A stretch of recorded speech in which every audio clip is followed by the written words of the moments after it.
What's going on, everybody? Thank you for tuning in to Game Informer. I'm your host, Alex Van Aken, and today we're going to be taking a look at some of this exclusive gameplay footage that we have from Resident Evil 4 Remake, Chapter 5. We're going to be seeing some church gameplay, some Ashley gameplay, and some of the cabin fight, as well as, just overall fighting Ganado and trying to stay alive. So we've got about 12 minutes of footage here to show you today. And I'm joined by Marcus Stewart. How are you, Marcus? I'm feeling great. I'm happy to be seeing this section again because, as I mentioned in the cover story I wrote, I've had a lot of fun playing it. Absolutely. So yeah, we are. This footage starts out, and we are, simply escaping from the church. This is how many hours into the game would you say this is, Marcus?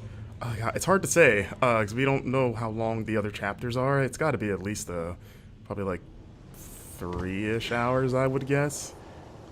Yeah. This is not our gameplay, by the way. If people are wondering, this is a B-roll that Capcom provided, so this is someone on the team playing, not us. Yes, we did play through this section, everything that you see today. An important disclaimer, Capcom did help out with accommodations for travel. That means like flights, hotel, in association with this cover trip. We didn't have any of those conversations. Like, that's our bosses that handle all that. We kind of just show up and do our job, but it is an important disclaimer. That being said, we are not influenced by that. Roost, I've secured Baby Eagle. Copy that. Is she okay? Affirmative. Well done, Condor 1. I'll dispatch a chopper ASAP. I'm sending you the coordinates for the extraction point. Make your way there, and don't let anything happen to Baby Eagle. Copy that. Hurry. The weather is getting worse. Roost out. So you see the Hunnigan conversations are in game now, which is nice. You can kind of move around while it's happening. Yeah, nice shot of the map there, going to the helicopter extraction point where nothing will go wrong, I'm sure. In the beginning you saw Leon and Ashley sort of just talking about like, hey, we need to get out of here. Fun fact, without spoiling, there's a little extra area in that upper deck that you can find if you don't want to just beeline it straight for that ladder. So keep an eye out up there. I found it on my playthrough. We are making our way through here. Leon being a gentleman, moving that out the way because he's all big and strong. Spread out. Okay.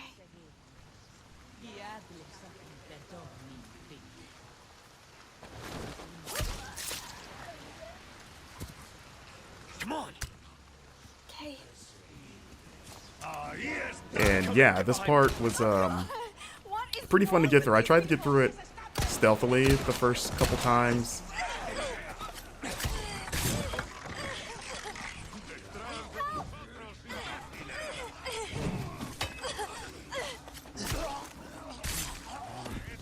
You okay? Yeah. Spread out.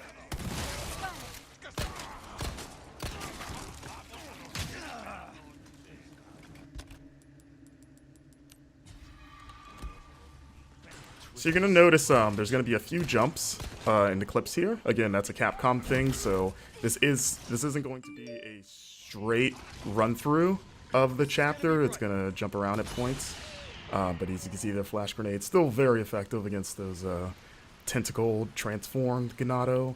As we enter the cemetery, you get a little bit of a taste of one of the side quests, which is sort of a spin on the cemetery puzzle. As you can see, you can still shoot birds' nests to get those precious eggs, or I guess a chicken egg that's in a bird nest in the tree. Don't ask me how that works. You know how it is. But I mean, in the original game, you killed snakes and got chicken eggs, which was always kind of weird. There he is. Took care of a request. Well done. Man himself. Look at you. So you can see you're turning in side quest, which is what you're going to be doing.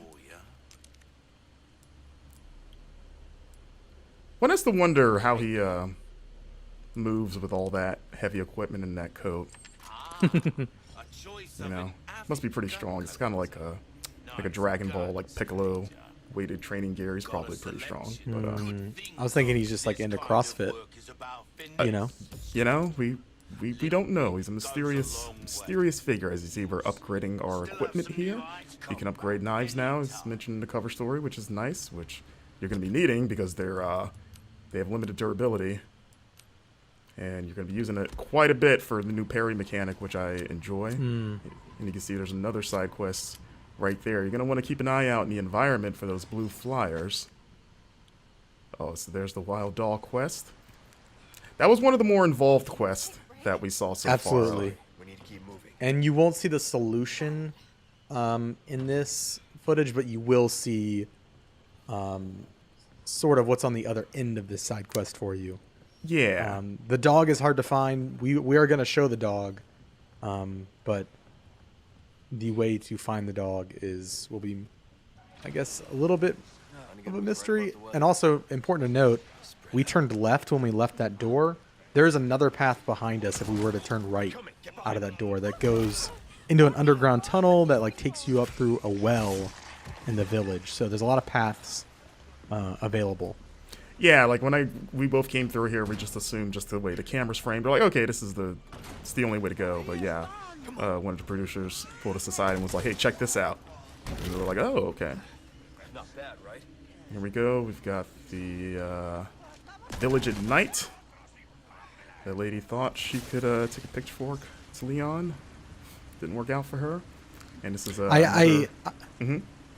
I was gonna just comment on the rain. I know that there's a lot of talk about Rain Gate. Rain Gate.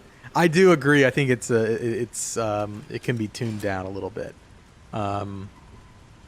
It does feel like intentionally, like it is intentionally obfuscating the environment, and kind of adds to that tension. Like you can't see what you're shooting. I do agree, though. It's a bit much. And you know, it would be great, Marcus, if there's like a rain slider. I'm kidding. Yeah. I just want a nice little downpour. As we see, I love the lighting in this game.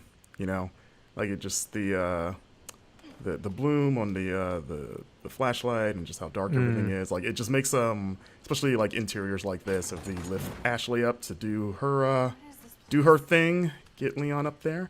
Yeah, it just makes the interiors creepier. Like that, like the first time that owl made me jump because you just see the glowing eyes in the dark. Yeah, and you're like, oh my god, like what is that?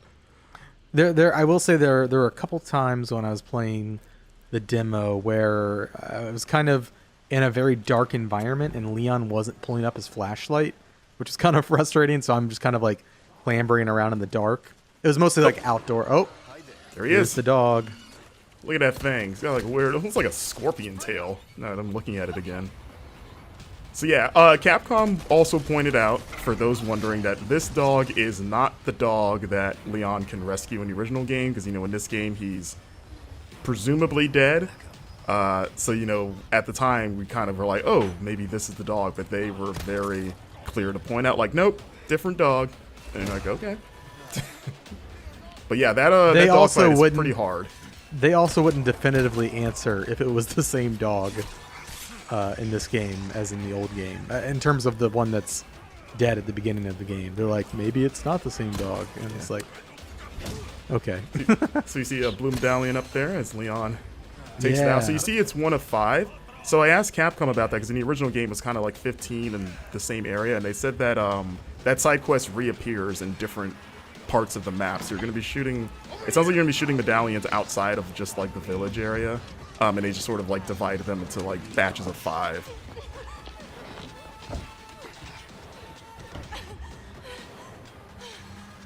You. Hey, listen, I talked earlier. Yeah, about that.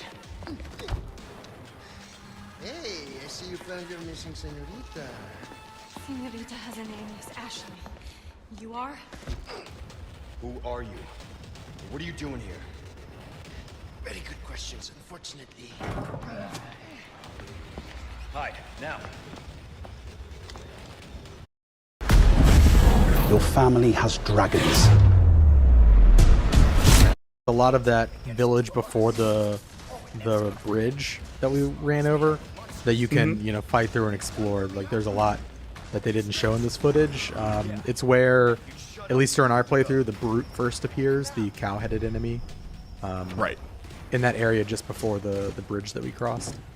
But Yeah, because in the footage we've put out of this, people have seen the cow guy shows up in this appears fight, here. but you Yeah. actually fight him well before this. So Yeah, so when it he seems shows like up he's in the gonna fight- be what were we saying? Yeah, he's definitely a recurring enemy, but when he shows up in the fight, you've already had to fight him before, and so I feel like it's extra tense because it's like, oh my god, I gotta fight this guy now. Yes. So I saw some people speculating that he might be a single persistent enemy that follows you. I'm No. pretty sure that is not the case. Yeah, I think he's No, just another I have- enemy type. I have killed him several times in different areas. Yeah. Just a new enemy type. So this fight was pretty wild, as it is in the original, but even more so here. And there he is, Mr. Bullman. There's been a lot of like back and forth, like is he a cow, is he a bull? But I was like, he's got a horn there. Not the a bull thing. Well, a bull is just a cow. It's a male cow. I mean, yeah, they're the same thing.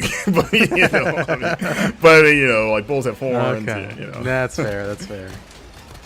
Listen, He's got a single horn there, it looks like, as Leon just gets pummeled.